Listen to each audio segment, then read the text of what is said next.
Hello friends, कैसे हो सब। तो फ्रेंड्स, आज की क्लास में हम आप लोगों को मैथ पेडागोजी के सेशन बताने वाला हूं। इसमें आप लोग का कुछ पेडागोजी क्वेश्चन लेकर के आए हैं और इसमें जीन पियाजे, वैन हिले और बहुत सारे वैज्ञानिक के बारे में हम चर्चा करने वाले। कंपलसरी 3 वैज्ञानिक के बारे में आज हम बताने वाले हैं और इस तीनों से आपका क्वेश्चन भर भर के एग्जामों में पूछे जा रहे हैं। तो आज वही जो रिपीट होते हैं प्रीवियस ईयर का क्वेश्चन लेकर के आए हैं। आप लोग इस सेशन को, आज की इस सेशन को आप लोग ज़रूर अपने दोस्तों में शेयर कर दीजिएगा। आप लोग अगर नए आए हैं इस चैनल पे, आप लोग का एग्ज़ाम तक क्लास चलने वाली है, तो आप लोग चैनल को सब्सक्राइब ज़रूर कर लीजिएगा और लाइक नहीं किए हैं तो जल्दी से लाइक के बटन को दबा दीजिएगा। तो फ्रेंड्स, करते हैं आज की इस क्लास की शुरुआत। तो फ्रेंड्स, ये रहा आपके स्क्रीन पे क्वेश्चन नंबर 1। क्वेश्चन नंबर 1 का आंसर आप लोग को बताना है। तो फ्रेंड्स, आप लोग कमेंट बॉक्स में इसका आंसर आप लोग बता सकते हैं। क्वेश्चन नंबर 1 कह रहा है, निम्नलिखित में से कौन सा पोलियो के समस्या समाधान मॉडल के अनुसार सही क्रम है। तो इसमें आप लोगों को बताना है कौन सा ऑप्शन। तो हम जा रहे हैं ऑप्शन के अकॉर्डिंग। ऑप्शन ए में है समस्या समझना। आप कोई ऑप्शन को छांटने का प्रयास कीजिए तो फिर आप बहुत ही आसानी से क्वेश्चन को कर पाएंगे। तो ऑप्शन को कैसे छांटेंगे, सबसे पहले देखिए ऑप्शन में सब में स्टार्टिंग में क्या दिया हुआ है। समस्या को समझना, फिर है समस्या को समझना, योजना तैयार करना। पहले तो हम समस्या को समझेंगे तब तो योजना को तैयार करेंगे। योजना को तैयार करना, तो ये दोनों यहाँ से डायरेक्ट हट गया। तो अब बचा ऑप्शन 1 और 2। 1 और 2 में सही से मिलान करना है। तो समस्या को समझना, योजना तैयार करना, पुनः जांच करना, योजना नहीं। पहले योजना कार्यान्वित होगा, इसके बाद पुनः जांच आपका लास्ट में होगा। तो ऑप्शन ए तो यहाँ गलत हो गया। अब बचता है ऑप्शन नंबर 2। समस्या को समझना, पाठ योजना तैयार करना, पाठ योजना के कार्यान्वित करना, इसके बाद पुनः जांच करना, लास्ट में आपको जांच करना हो जाता है। तो आपका option number 2 is the right answer. आपका 2 आंसर सही हो जाएगा। इसी प्रकार हम सभी क्वेश्चन को बारीकी से हम समझ करके सभी क्वेश्चन को समझा करके डिटेल्स में बताने वाले हैं। तो फ्रेंड्स, आप लोग ज़रूर वीडियो को लाइक और चैनल को सब्सक्राइब कर लीजिएगा। फ्रेंड्स, क्वेश्चन नंबर आ गया है, क्वेश्चन नंबर 2 ये रहा आपके स्क्रीन पे क्वेश्चन नंबर 2। तो फ्रेंड्स, इस क्वेश्चन को आंसर आप लोग बताइए फटाफट से। क्वेश्चन नंबर 2 कह रहा है, निम्नलिखित कथनों में से कौन सा कथन वैन हीले के ज्यामितीय सिद्धांत के थ्योरी पर आधारित है। इन स्तरों की न्यूनतम रूप जो संभावनीय विशिष्टता है। तो यह आप लोग को बताना किस पर निर्भर करता है। आयु पर निर्भर करता है। जी हाँ, बिल्कुल सही बात है। ये अनुक्रमानिक नहीं, ये अनुभव पर निर्भर नहीं करते, विकासात्मक नहीं होता है। तो आपका आंसर ऑप्शन नंबर ए ही सही हो जाएगा। तो बढ़ते हैं क्वेश्चन नंबर 3 की तरफ। ये रहा आपके स्क्रीन पे क्वेश्चन नंबर 3। क्वेश्चन नंबर 3 का रहा है, वैन हीले के सिद्धांत के अनुसार ज्यामितीय चिंतन के बारे में कौन सा कथन सही है, उसका चयन करना है। तो फ्रेंड्स, इस क्वेश्चन का आंसर जो है देखते हैं। ऑप्शन नंबर ए में है दृश्यकरण का आधारभूत स्तर। दृश्यकरण का एक आधारभूत स्तर होता है जिसमें बच्चे चित्र को देख कर और उस पर आधारभूत स्तर होता है जो अपने बच्चे को चित्र के देख अगर किसी भी प्रकार का मान के चलिए ये क्या है। तो इस ऑप्शन को हम थोड़ा सा यहाँ बना देते हैं, या जैसे ये बना दिए, ये क्या है। तो ये अगर बच्चे देखेंगे तो अरे ये तो रोटी है, ये तो मम्मा बनाती है इस प्रकार की रोटी। तो वह चित्र दृश्यकरण का स्तर हो जाता है। बच्चे अगर इस प्रकार का अगर वहाँ बना दिया जाए तो बच्चे बोलेंगे ये क्या है, तो बच्चे तो बोल देंगे फटाफट से, अरे मम्मा ये तो समोसा है, ये तो समोसा हमने खाए हैं, इस प्रकार का समोसा होता है। तो इस प्रकार से वह दृश्यकरण स्तर के में आ जाता है। तो बच्चे ये हो जाएगा बिल्कुल ही आपका ऑप्शन नंबर ए सही है। तो बी कह रहा है निगमन स्तर विश्लेषण स्तर से पहले आता है। नहीं, विश्लेषण स्तर के बाद आपका निगमन स्तर आता है। तो बी आपका गलत हो जाएगा। तो ऑप्शन सी है संबंध स्तर विश्लेषण स्तर के बाद आता है। जी हाँ, ये आपका सही है। विश्लेषण जो है संबंध स्तर विश्लेषण के बाद आता, पहले आपका विश्लेषण आएगा, इसके बाद आपका संबंध स्तर आएगा। तो वेन हीले के 5 स्टेजेस बताई गई है। पांचों स्टेज को हम बारी से आगे की क्वेश्चन आने वाली है उस क्वेश्चन में आप लोग का कंफर्म कर दूंगा, जो किस प्रकार का कैसा 5 स्तर आता है, वो पांचों स्तर को हम आगे की क्वेश्चन में बताने वाले हैं। इसका आंसर हो जाएगा आप लोग को ऑप्शन ए और ऑप्शन सी सही हो जाएगा। अपने अकॉर्डिंग देख लेना है किस ऑप्शन में है, देख लीजिएगा ऑप्शन नंबर ए और सी। ऑप्शन 2 में हम दिख रहा है तो ऑप्शन 2 आपका सही हो जाएगा। नेक्स्ट क्वेश्चन की तरफ बढ़ते हैं। ये रहा आपके स्क्रीन पे क्वेश्चन नंबर 4। क्वेश्चन नंबर 4, इस क्वेश्चन को आप लोग कीजिए, पढ़िए, कुछ समय लीजिए, 2 से 4 सेकेंड 5 सेकेंड लीजिए और इस क्वेश्चन का आंसर आप बताइए फटाफट से। एक बच्चा वर्ग और आयत में अंतर नहीं कर पाता है, वह दोनों के एक ही श्रेणी में निर्धारित करता है। वेन हीले के अनुसार कौन सा ज्यामितीय तर्क के सिद्धांत के अनुसार छात्र किस चरण पर है, तो यह आप लोग को बताना है। ऑप्शन ए अभिगृहीत स्तर, ऑप्शन बी में है विश्लेषण स्तर, ऑप्शन सी में है निगमन स्तर, ऑप्शन 4 में है दृश्यकरण स्तर, जो कि फर्स्ट 0 लेवल का स्तर है। फर्स्ट स्तर नहीं कह सकते, इसको 0 लेवल का स्तर कह सकते हैं। तो सभी स्तर आगे की क्वेश्चन में हम कंफर्म कर देंगे। तो फ्रेंड्स, इसमें जो हो जाएगा ऑप्शन आपका जो है, एक बच्चा जो कि वर्ग इस प्रकार का होता है, और चाहे ड्राइंग कैसी भी बनी हो, सिर्फ आप लोग को समझना है ये वर्ग है। क्या है? वर्ग है। तो वर्ग किसी भी प्रकार का अगर हो, इस वर्ग के अनुसार वह अंतर नहीं कर पाता है कि ये वर्ग है और ये आयत है। दोनों में किसी भी प्रकार का वह अंतर नहीं कर पाता है। मेरी ड्राइंग चाहे कैसी भी हो, आप लोग को कमेंट नहीं करना है जो इस ड्राइंग के अनुसार। तो फ्रेंड्स, आप लोग देख सकते हैं दोनों में से क्या है जो अंतर नहीं पहचान पा रहा है, तो किस स्तर पे है, तो यह आप लोग को बताना है। यह जो हो जाएगा ऑप्शन नंबर दृश्यकरण के स्तर पे है। 0 लेवल पे अभी बच्चे हैं दृश्यकरण स्तर पे। तो फ्रेंड्स, बढ़ते हैं क्वेश्चन नंबर 5 की तरफ।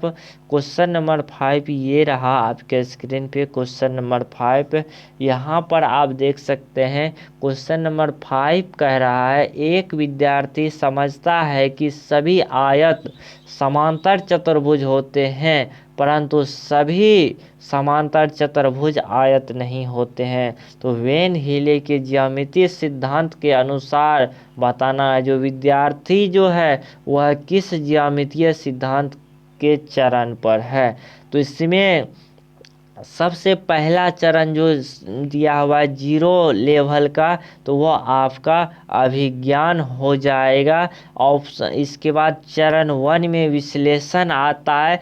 ये अभिज्ञान को आप दृश्यकरण भी कह सकते हैं। अभिज्ञान बोलिए या दृश्यकरण बोलिए।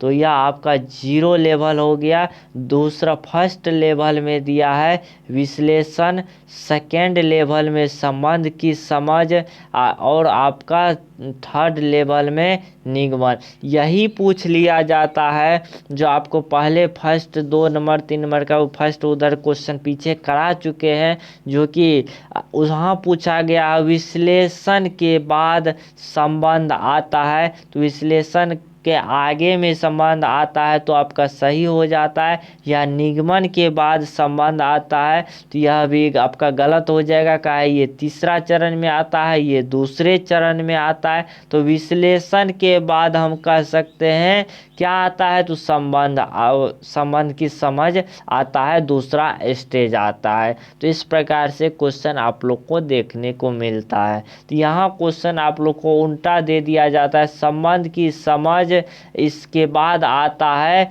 दृश्यकरण या अभिज्ञान। तो यहाँ पे क्या होता है, जो आपका गलत हो जाता है, नहीं, यहाँ हो जाएगा आपका दृश्यकरण के बाद आपका आता है विश्लेषण आता है, विश्लेषण के बाद संबंध की समझ आता है, संबंध की समझ के बाद अभिज्ञान नहीं, यहाँ निगमन कह सकते हैं, निगमन आता है। तो इसके बाद लास्ट स्टेज जो बचती है, फोर्थ स्टेज, जो कि 5 स्टेज दिया हुआ है, 0 लेवल से गिनेंगे तो फोर्थ स्टेज आता है, वो आपका हो जाता है अभिग्रहणीय स्टेज। यह आपका लास्ट स्टेज है। तो फ्रेंड्स ये स्टेज आप लोग को क्लियर हो गया है। तो फ्रेंड्स इस क्वेश्चन का आंसर आप लोग अब तक तो दे दिए होंगे आंसर, तो फटाफट से इसका आंसर आप लोग जो नहीं दिए तो जल्दी से आप लोग कमेंट बॉक्स में कीजिए इसका आंसर। फ्रेंड्स इसका आंसर जो हो जाएगा, इसमें बच्चे क्या कर रहे हैं, जो कि आयत समांतर चतुर्भुज होते हैं, ये सभी आयत समांतर चतुर्भुज होते हैं, परंतु समांतर चतुर्भुज आयत नहीं होते हैं। तो यह बच्चे कह रहे हैं। तो इसमें जो है विद्यार्थी की समझ जो है एक दूसरे के बीच संबंध स्थापित करने को कह रहा है, तो आपका दूसरा स्टेज हो जाएगा, स्टेज तीसरा हो जाएगा, लेकिन चरण आपका हो जाएगा दूसरा। तो दूसरा चरण आपका हो जाएगा ऑप्शन नंबर 4 सही हो जाएगा। तो बढ़ते हैं नेक्स्ट क्वेश्चन की तरफ। ये रहा आपके स्क्रीन पे क्वेश्चन नंबर 6। आप लोग को अगर वीडियो पसंद आ रही है तो फटाफट से वीडियो को लाइक और चैनल को सब्सक्राइब कर लीजिएगा, ताकि आप लोग को एग्ज़ाम तक क्लास चलने वाली है, तो आप लोग चैनल को सब्सक्राइब कर लीजिए, डेली आप लोग को समय पर वीडियो मिलता रहे। तो फ्रेंड्स चलिए क्वेश्चन नंबर 6 को करते हैं।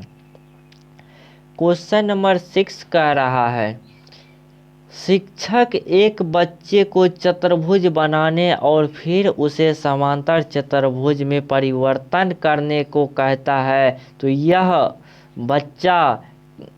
बच्चा कर देता है, तो वह बच्चा वेन हीले के अनुसार ज्यामिति चिंतन के सिद्धांत के अनुसार किस स्तर पर है, यह बताना है। बच्चे जो है वह चतुर्भुज बनाया और उसमें क्या उसको फिर से समांतर चतुर्भुज में परिवर्तित करने को कह दिया गया, तो बच्चा करके दिखा दिया। तो यह किस स्तर पर है, तो यह बताना है। यह हो जाएगा विश्लेषण स्तर पे। किस स्तर पे है, विश्लेषण स्तर हो जाएगा आपका ऑप्शन नंबर 3 बिल्कुल ही सही। यहाँ बच्चे विश्लेषण कर रहे हैं, एनालिसिस कर रहे हैं, जो चतुर्भुज जो होता है उस चतुर्भुज को हम समांतर चतुर्भुज में कैसे परिवर्तन करें, विश्लेषण कर पा रहे हैं यहाँ बच्चे। तो आपका ऑप्शन नंबर 3 यहाँ पे सही हो जाएगा। बढ़ते हैं क्वेश्चन नंबर 7 की तरफ। ये रहा आपके स्क्रीन पे क्वेश्चन नंबर 7। क्वेश्चन नंबर 7 को करते हैं। निम्नलिखित में से कौन सा वेन हीले के ज्यामितीय चिंतन के स्तर के सही क्रम है, सही क्रम को निरूपित करता है, यह बताना है। सही क्रम को निरूपित क्या करता है, सबसे पहले आपको बता चुके हैं। फर्स्ट में पहले दृश्यकरण आता है, फिर विश्लेषण आता है, फिर संबंध की समझ आता है, लास्ट में आपका औपचारिक निगमन आता है।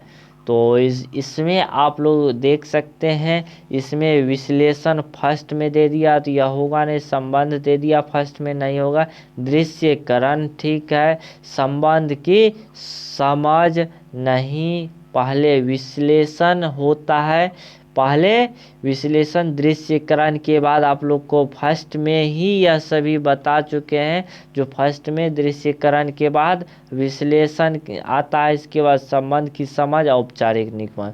तो ऑप्शन नंबर पहला आपका सही हो जाएगा। तो फ्रेंड्स आप लोग जल्दी से वीडियो को लाइक कर दीजिएगा। तो अभी तक इतने सारे स्टूडेंट देखते हैं, लेकिन आप लोग का अंगूठा का एक कमाल दिखाइए और आप लोग वीडियो को लाइक कर दीजिए।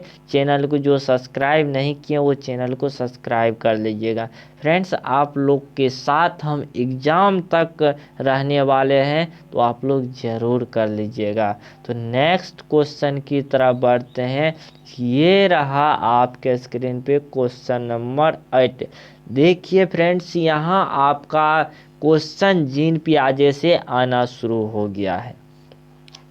जीन पियाजे के अनुसार यह प्रस्तावित मापदंड में विभिन्न भौतिक राशियों का संरक्षण योग्यता के विषय में सही कथन का पहचान कीजिए। सही कथन कौन सा है, तो उस पे आप लोग को बताना है। लंबाई में संरक्षण की समझ संख्या के संरक्षण के समझ से पहले आते हैं, संख्या के संरक्षण से पहले आते हैं। तो क्या यह सही है? मेरे अनुसार यह आपका गलत हो जाएगा। पहले संख्या का संरक्षण होता है, इसके बाद लंबाई की संरक्षण आता है। ऑप्शन 2 में भार के संरक्षण की समझ आयतन के संरक्षण से पहले आते हैं। चलिए ये ठीक लग रहा है। ऑप्शन नंबर 2 आपका ठीक लग रहा है। ऑप्शन नंबर 3 का आयतन के संरक्षण की समझ द्रव्यमान के संरक्षण से पहले आता है। जी नहीं, पहले द्रव्यमान के संरक्षण आता है, इसके बाद आयतन की संरक्षण आता है। तो यह अभी आपका गलत हो जाएगा। ऑप्शन 1 भी गलत है। ऑप्शन 4 देखते हैं। भार के संरक्षण की समझ संख्याओं के संरक्षण से पहले आता है। नहीं, भार के पहले संख्याओं के संरक्षण आएगा, फिर भार के संरक्षण। पहले संख्या के संरक्षण से पहले भार की नहीं, पहले संख्या की इसके बाद भार के संरक्षण की समझ आएगी। तो ऑप्शन बचता है 2 ही आपका सही हो जाएगा। बढ़ते हैं नेक्स्ट क्वेश्चन की तरफ। ये रहा आपके स्क्रीन पे क्वेश्चन नंबर 9। इस क्वेश्चन का आंसर आप लोग को ज़रूर बताना है। तो फ्रेंड्स इस क्वेश्चन को करते हैं। जीन पियाजे द्वारा दिए गए ज्ञान के क्षेत्रों में निम्नलिखित में से कौन सा कथन सही है, यह आप लोगों को बताना। फ्रेंड्स देखते हैं ऑप्शन 1 क्या कह रहा है। संख्या भौतिक ज्ञान में आती है, ठीक है, क्योंकि बच्चे संख्या को वस्तुओं की गणना से संबंधित करके सीखते। ठीक है, मान सकते हैं। फिर भी जो सबसे पॉजिटिव ऑप्शन है उस ऑप्शन के साथ हम चलेंगे। तो ऑप्शन नंबर 1 के जगह 2 को हम देखते हैं। संख्या सामाजिक परंपरागत ज्ञान में आता है, ठीक है, क्योंकि बच्चे उन्हें वास्तविक दुनिया के अनुभव से सीखते। देखिए ऑप्शन 1 से ज़्यादा पॉजिटिव ऑप्शन 2 आपको देखने को मिल रहा है। ऑप्शन 3 भी फिर भी देखते हैं, क्या पता ऑप्शन 2 से भी कोई ज़्यादा पॉजिटिव दिख गया तो वह ऑप्शन को लगाना है आपको। संख्या तर्क संगत गणितीय ज्ञान में आती है, क्योंकि संख्या के संबंध है जिसकी रचना बच्चा मन में करता है। सबसे बेस्ट ऑप्शन आपका 3 है। ऑप्शन 4 को भी देख लेना है। संख्या सामाजिक सांस्कृतिक ज्ञान में आती है, क्योंकि प्रत्येक संस्कृति में संख्याओं को अलग तरीके से प्रदर्शित किया जाता नहीं। तो ऑप्शन आपका 3 बिल्कुल ही सही हो जाएगा। बढ़ते हैं, आज का यह लास्ट क्वेश्चन है, इस क्वेश्चन को करते हैं। क्वेश्चन नंबर 10 का राय निम्नलिखित में से कौन सा डीन्स के सिद्धांत के नियम नहीं है। इसमें डीन्स के अनुसार जो दिया हुआ है, डीन्स ब्लॉक दिया हुआ है, इसके अनुसार जो दिया हुआ है कौन सा सिद्धांत का नियम नहीं है, यह इस क्वेश्चन के अनुसार बन रहा है। तो ऑप्शन को देखते हैं। ऑप्शन ए रचनात्मक नियम, जी हाँ इसी का है। गतिकीय नियम, ठीक है। अनुक्रमतीय या प्रतिवर्ती, चलिए ये नहीं होगा। ऑप्शन 4 गणितीय परिवर्तनशीलता, यह भी आपको दिया है डीन्स के अनुसार, यह भी नियम है और गतिकीय नियम भी है और रचनात्मक नियम भी है। ऑप्शन कौन सा नहीं है, तो यह हो जाएगा ऑप्शन नंबर सी नहीं है, डायनोमिक प्रिंसिपल, यह आपका नहीं है। तो ऑप्शन नंबर 2 सही हो जाएगा। गलत ही पूछा है इसलिए गलत ही आपका सही हो जाएगा। निगेटिव का भाई निगेटिव आपका आंसर सही होने वाला है। तो फ्रेंड्स, आप लोग को यह वीडियो अच्छा लगा हो तो लाइक कर दीजिएगा और चैनल को सब्सक्राइब जरूर कर लीजिएगा। मिलते हैं फिर किसी नेक्स्ट टॉपिक के साथ। तो फ्रेंड्स, तब तक के लिए जय हिंद, धन्यवाद।